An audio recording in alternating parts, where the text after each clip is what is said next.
Okay, I'm recording. First of all, thank you for everyone who commented yesterday on my video presentation.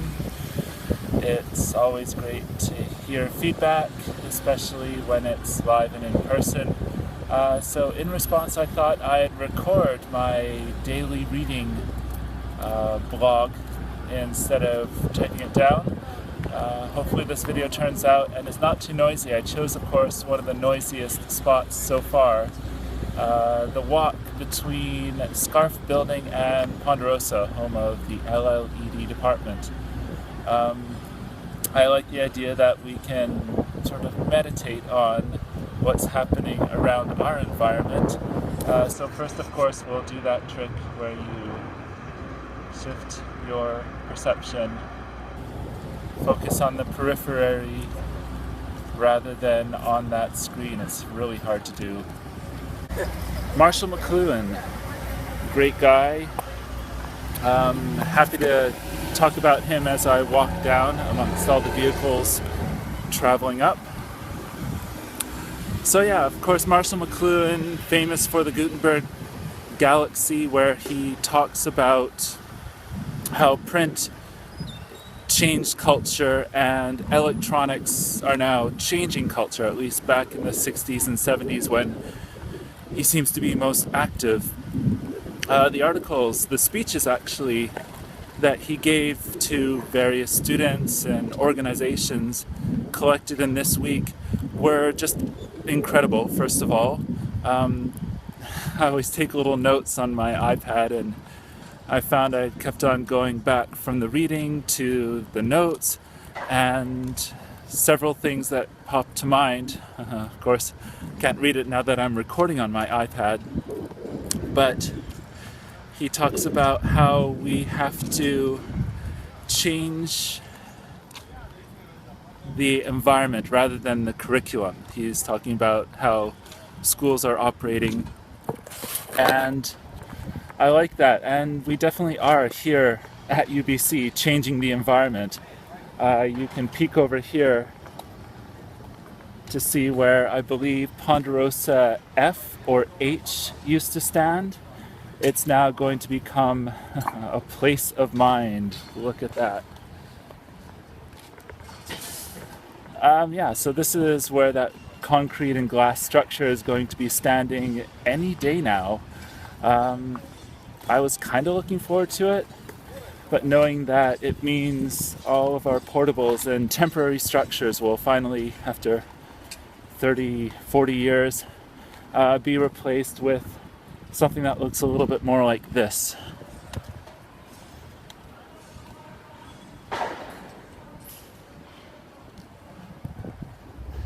Hate to say it, very corporate.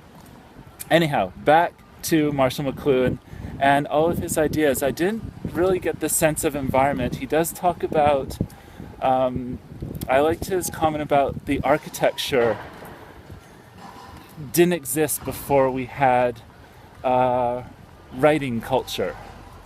And in fact, it was the Romans who weren't the first to put pen to parchment, but that they were the ones to create this art. So it was what I think people called an inscribed space or interior, and everything before that, the Egyptian pyramids, the Greek temples, the wigwams, which he seems to refer to often enough, they weren't spaces, they were just envelopments, I believe he calls them. And yeah, it wasn't until those great Romans decided they were going to mark off some territory and keep things inside, meant to be inside, and outside, was just that other space.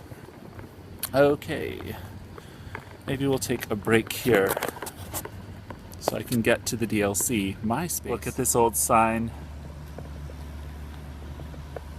This is gonna go.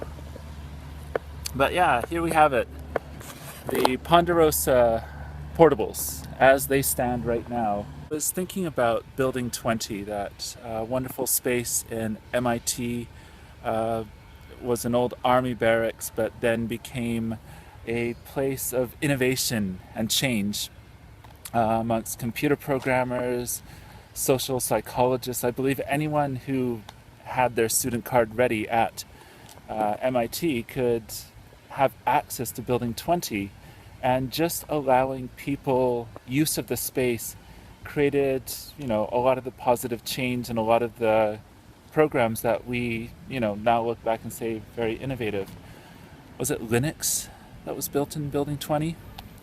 Anyways, I'm just saying this walking up to the building I'm most familiar with, at least for the first couple months of my PhD program. This is Ponderosa Annex F, the DLC.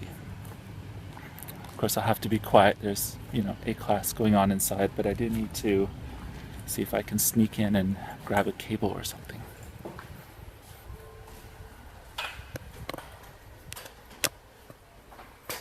No, the light's not going to adjust. It's pretty dark.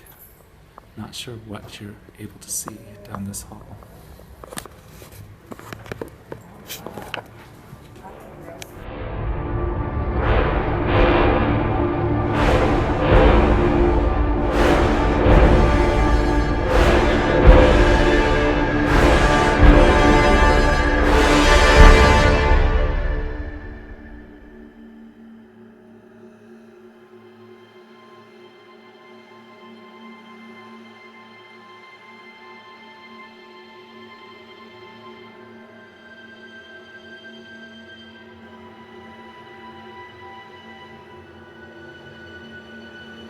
Oh wow, that was just an interesting conversation with Chris, our advisor.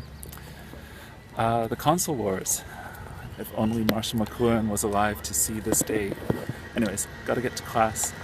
Hope you enjoyed the video. Bye.